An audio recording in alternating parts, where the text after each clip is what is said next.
Bom dia. É uma alegria poder, nessa manhã, estar aqui à frente da igreja, né? Poder compartilhar com a igreja aquilo que Deus já falou ao meu coração. E como o Marcelo falou, né? Quando a gente assume aqui o púlpito para levar uma mensagem, uma reflexão para a igreja, a gente sempre faz isso com muito temor. Não é algo banal, é algo muito importante, porque nesse momento eu vou estar falando para os irmãos um recado que vem da parte do Senhor. E hoje eu vou estar me dirigindo às mulheres, porque hoje é Dia Internacional da Mulher. Mas como todos os homens aqui são tão inteligentes, eu conheço, eu sei que vocês vão poder pegar tudo o que eu estou falando para as mulheres e colocar, encaixar aí no coração de vocês, na vida de vocês, tá bom? Então, o tema que nós estamos tratando desde ontem é chamada pelo nome.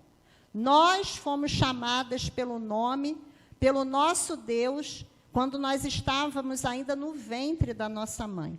E lá em Isaías 43:1, é o versículo que nós vamos estar refletindo nessa manhã, diz assim: eu te chamei pelo nome, tu és minha. Só essa frase, vamos dizer todos juntos?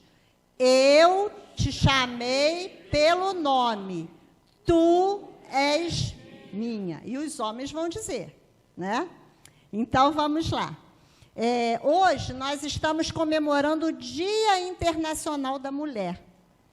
E nessa manhã, Deus tem algo muito especial a falar aos nossos corações. Ontem, nós estávamos aqui reunidas, já falando desse tema, falando sobre identidade. E foi muito interessante, porque nós começamos a programação de ontem, a Mari fez uma dinâmica, e na hora que ela começou a fazer a dinâmica, eu comecei a rir, porque eu falei assim, Senhor, quando é do Senhor, é igual um quebra-cabeça, irmãos, as peças vão se encaixando e, no final, é bênção. E aí a Mari fez a dinâmica, foi muito legal.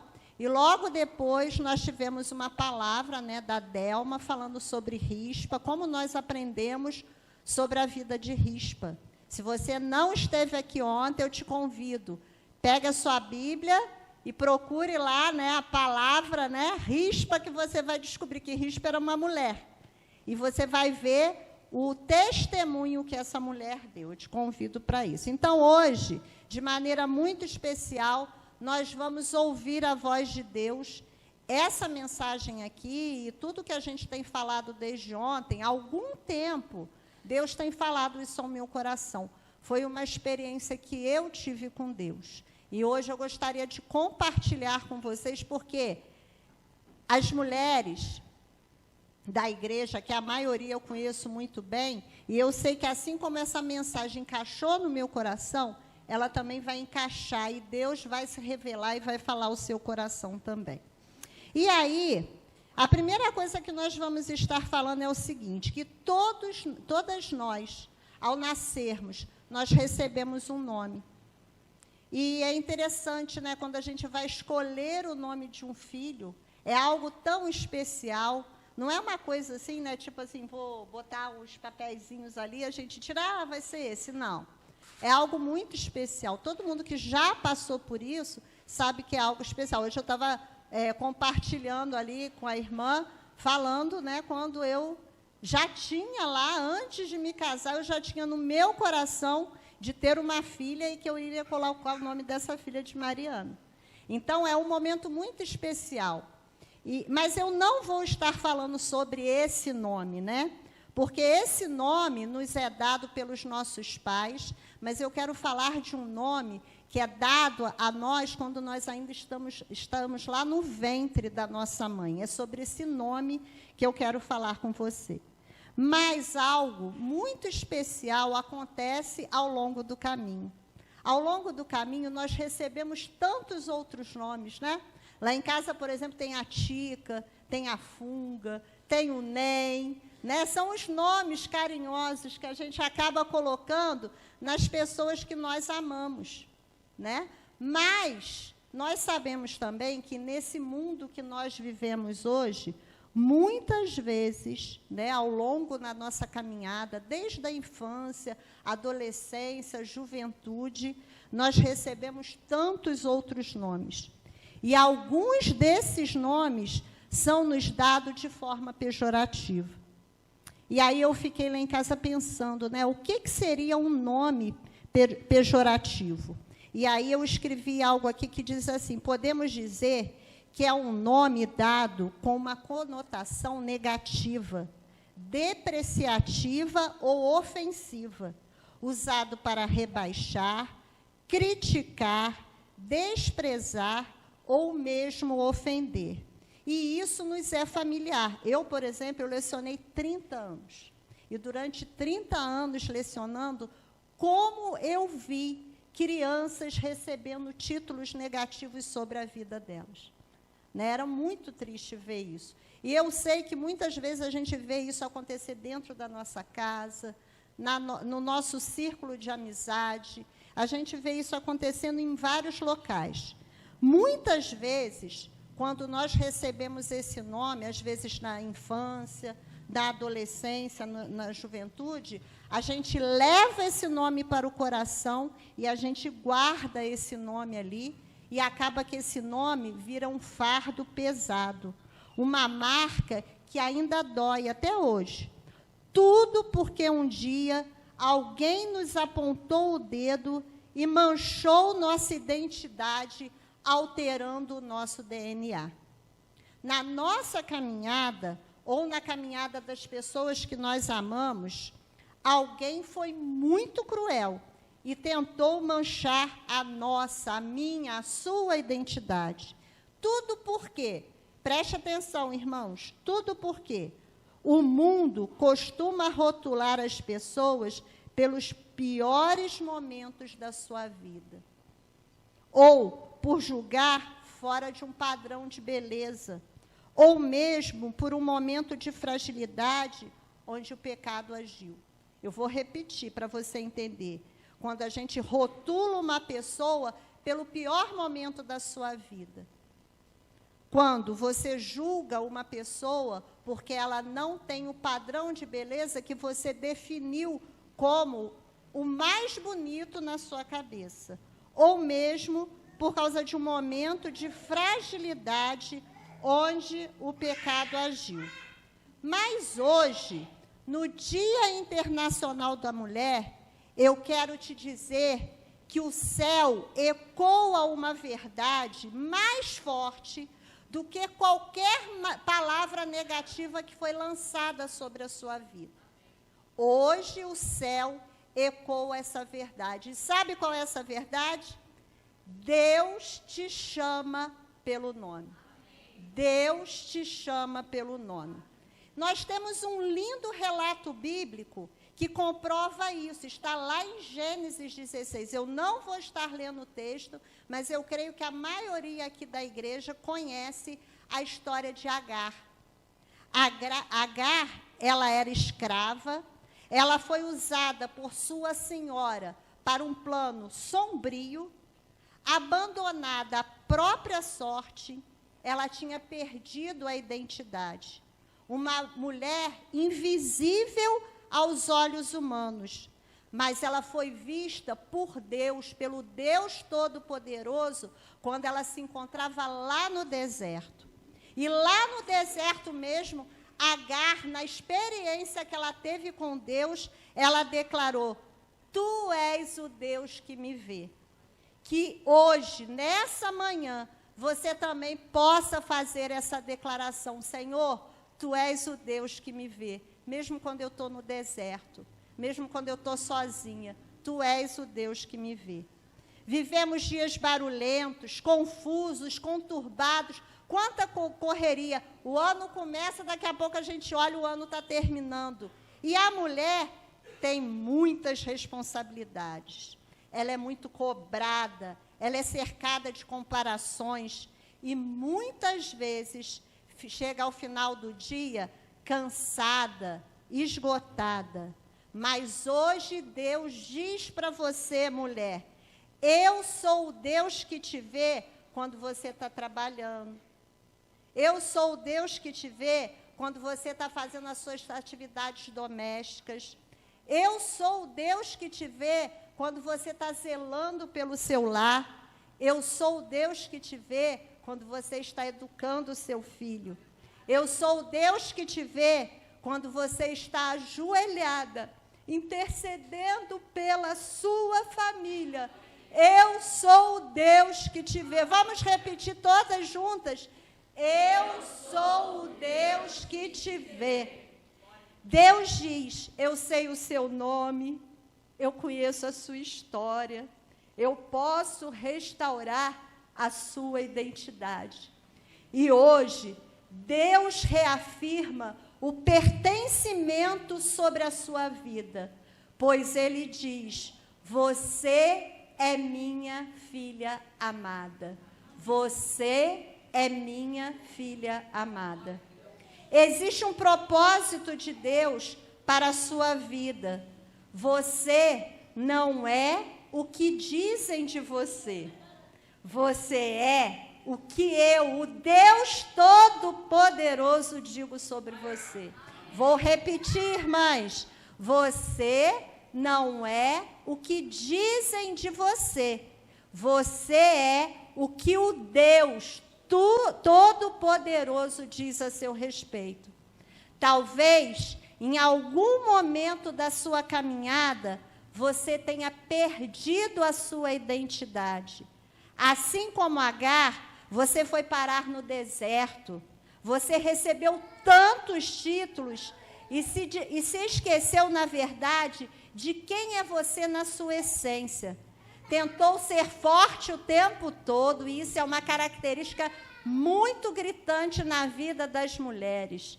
Você tentou ser forte o tempo todo e acabou doente, com dificuldade até de dar um sorriso, de ver a vida com alegria. Você se tornou uma pessoa negativa.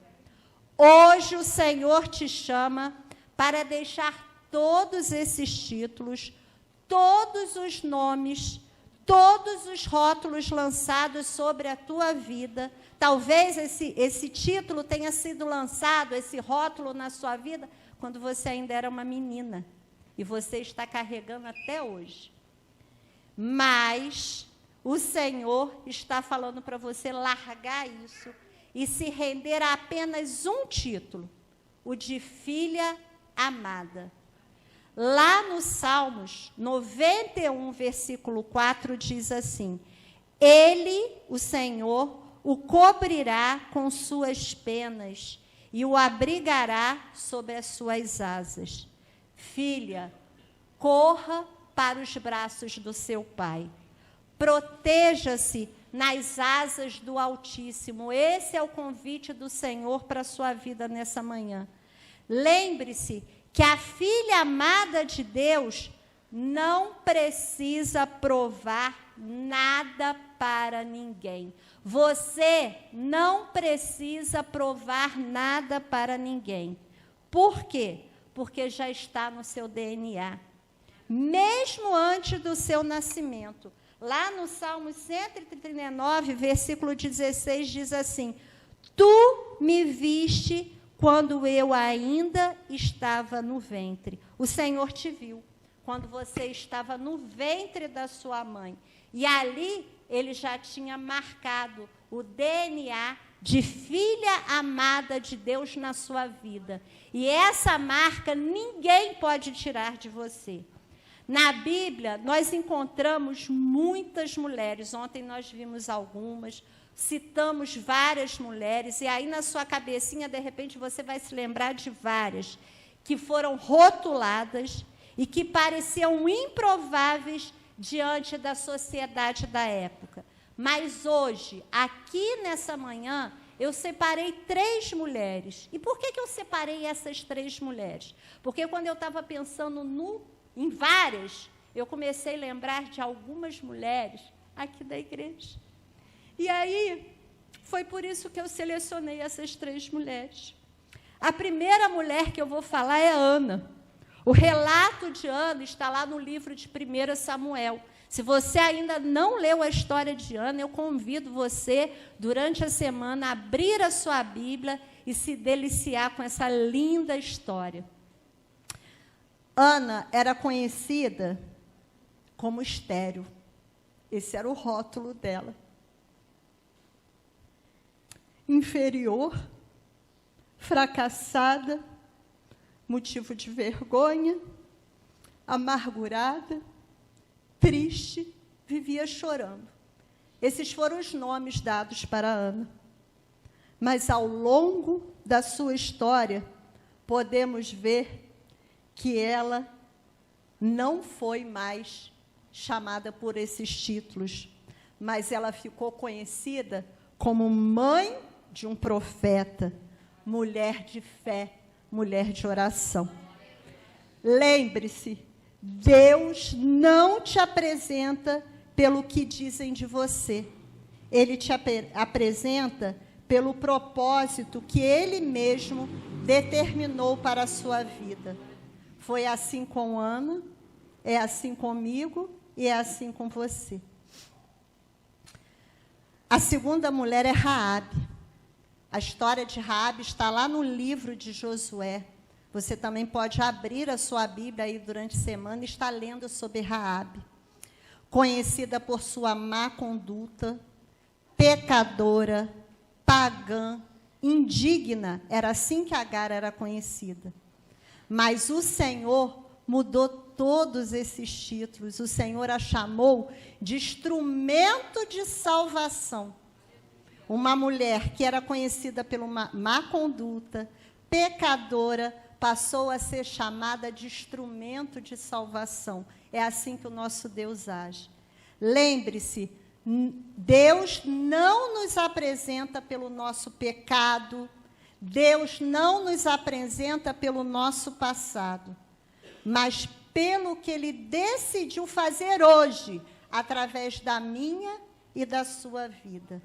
E sobre Agar, nós temos algo muito sobre Agar e sobre Raabe, nós temos algo muito especial. Ela foi um instrumento de salvação para a casa dela. Ela foi instrumento de salvação para toda a sua família. E aí vem agora aqui, né, a mulher do fluxo de sangue. Nós temos lá no Evangelho de Mateus, essa mulher que, se eu não me engano, Marcelo esteve domingo passado pregando sobre ela. Conhecida como imunda, doente e fraca. Era assim que ela era conhecida. Era assim que ela, quando ela saía na rua, as pessoas falavam, lá, está indo a imunda, a fraca. As pessoas olhavam para ela e pensavam dessa forma. E ela era vista assim por causa de uma enfermidade que tinha durou 12 anos. Mas Jesus chamou essa mulher de filha.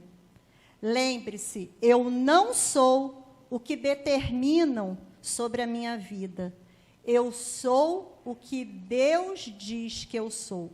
E Deus disse para aquela mulher, você é minha filha amada. E Deus diz para mim e para você nessa manhã, você é minha filha amada. A dor não foi o seu ponto final. A fé, sim. Jesus a tirou do anonimato e a fez conhecida por sua cura, em vez da sua dor. Lembre-se, as pessoas colocam rótulos, mas Deus escreve destinos. Eu não sei qual o rótulo que está sobre a sua vida, mas eu sei de uma coisa, o nosso Deus, o Deus Todo-Poderoso, tem um destino para a sua vida. E o destino que Ele tem para a sua vida é de filha, filha amada. Hoje, Deus não te chama para ser perfeita, Ele te chama apenas para ser filha, do jeito que você está. Hoje, Deus não te chama pelo seu erro, não te chama pelo seu passado, Ele não te chama pela sua dor. Hoje, Deus te chama pelo nome. Sabe por quê? Porque você pertence a Ele. Você é vista, você é amada. Pode ser que você se sinta assim, uma poeirinha, como se ninguém tivesse percebendo você. Mas lembre-se, Deus te ama, Deus te vê, Deus tem a posse da sua vida nas mãos dele. Não se esqueça que quando Deus chama pelo nome, ele está chamando a mim e a você para ter um relacionamento íntimo com ele. E ao te chamar, ele declara: você é minha, você não está sozinha, eu estou sustentando você. Ele não te apresenta como a que errou, a que falhou, a que caiu. Pode ser que em algum momento aqui você esteja lembrando, sendo lembrada de um momento que você errou, de um momento que você falhou. Alguém está trazendo isso à sua mente. Mas lembre-se, Deus não te apresenta pelo seu erro. Deus não te apresenta pelo seu passado. Deus não vai te apresentar por aquele momento que você caiu. Ele te apresenta como filha redimida, chamada e restaurada. Nós somos vistas pelo Senhor dessa maneira, como mulheres redimidas, chamadas, restauradas. Talvez você ainda esteja carregando o nome que não foi Deus que te deu. No seu coração, você ainda carrega aquele dedo apontando em sua direção. Fraca, burra, problemática, feia, fria, amarga, orgulhosa, preguiçosa, velha, imatura, pecadora, indigna, estéril, fracassada. Você nunca vai dar certo, você estraga tudo. Eu não sei qual o título que você tem carregado. Eu sei quais os títulos que até então eu estava carregando. E hoje o Senhor te chama para encerrar esse ciclo, quebrando todo julgo que um dia foi lançado sobre a sua vida e que te aprisiona. Pois o mundo coloca rótulos, mas Deus coloca identidade. O mundo colocou rótulos sobre você, mas hoje eu te digo, Deus está restaurando a sua identidade de filha amada do Pai. Então, nesse momento, eu te convido, como um ato profético, que você saia do seu lugar, mulheres da primeira igreja batista do Alto da Serra. Você vai sair do seu lugar e você vai trocar a identidade que um dia foi imposta sobre a sua vida pela identidade do céu. Lembre-se, eu te chamei pelo nome. Tu és minha. Isaías 43:1. Grava isso no seu coração.